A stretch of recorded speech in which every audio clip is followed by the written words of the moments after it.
আপনাকে কেন বসিয়েছিলাম ৯ মাস? আপনি কি সেই পথে এগুতে পেরেছেন? পারেন না।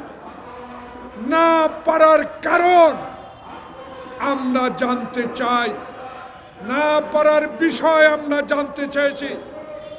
প্রতিনিয়ত এই প্রেস ক্লাবের সামনে হাসিনা ফ্যাসিস্টের বিরুদ্ধে অনেক ছোটখাটো রাজনৈতিক দল বলেন, পেশাজীবী সংগঠন বলেন, সবাই ইউনূস সরকারের কাছে তাদের দাবিগুলো পেশ করছেন।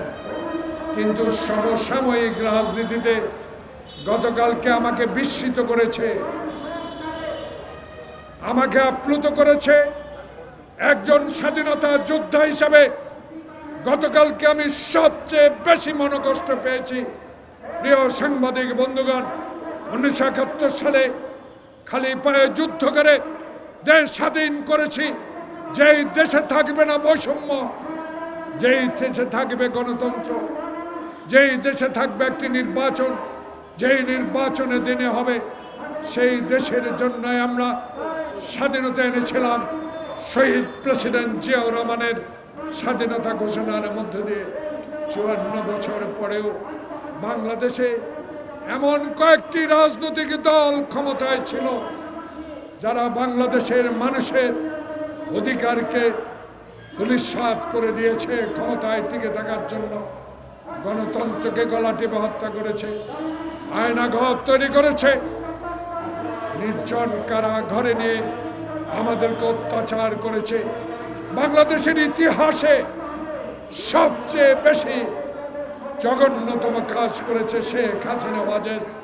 বাংলাদেশে ক্ষমতায় টিকে থাকার জন্য বাংলাদেশের স্বাধীনতার যুদ্ধকে তার পারিবারিক সম্পদ বানিয়ে বাংলাদেশে ক্ষমতায় টিকে থাকার চেষ্টা করেছিলেন।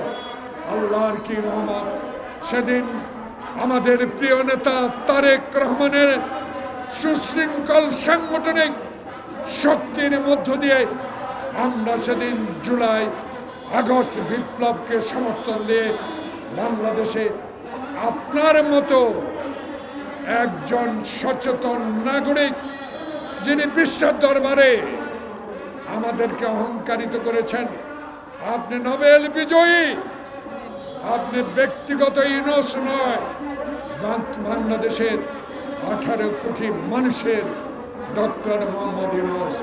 কিন্তু গতকাল আমি বিস্মিত হয়েছি, আপনি নাকি, আমি পত্রিকায় দেখেছি, কতটুকু সত্য আমি জানি না, আপনার এনসিসি নেতাকে বলেছেন আমার পদত্যাগ করা ছাড়া কোনো উপায় নাই। কতটুকু সত্য আমি জানি না।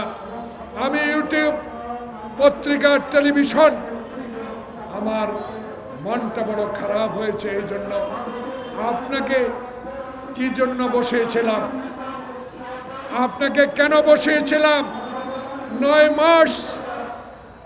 আপনি কি সেই পথে এগুতে পেরেছেন? পারেন না। না পারার কারণ আমরা জানতে চাই, না পারার বিষয় আমরা জানতে চেয়েছি। গতকালকার দল থেকে আমাদের স্ট্যান্ডিং কমিটির সিনিয়র সদস্য ডক্টর মোশাররফ হোসেন কি দুঃখে 3 জনের পদত্যাগ চেয়েছেন।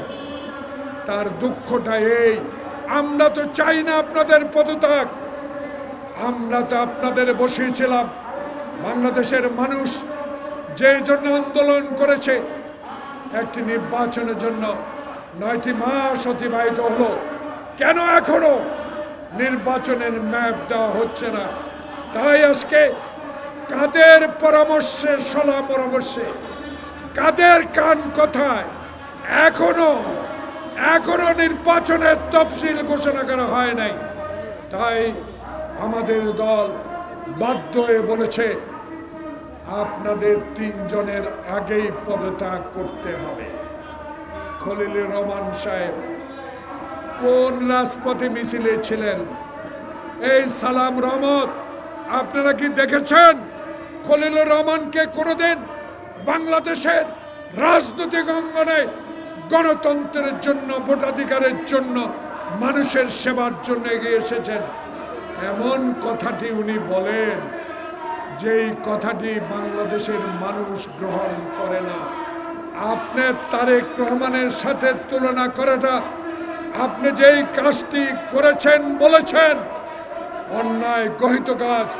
তারেক রহমান স্বাধীনতার ঘোষকের সন্তান, তারেক রহমান সেক্টর কমান্ডারের সন্তান, তারেক রহমান বাংলাদেশের সাবেক সেনা প্রধানের সন্তান, তারেক রহমান বাংলাদেশে বহুদলীয় গণতন্ত্রের প্রবক্তার সন্তান, তারেক রহমান আপসের নেত্রী খালেদা জিয়ার সন্তান।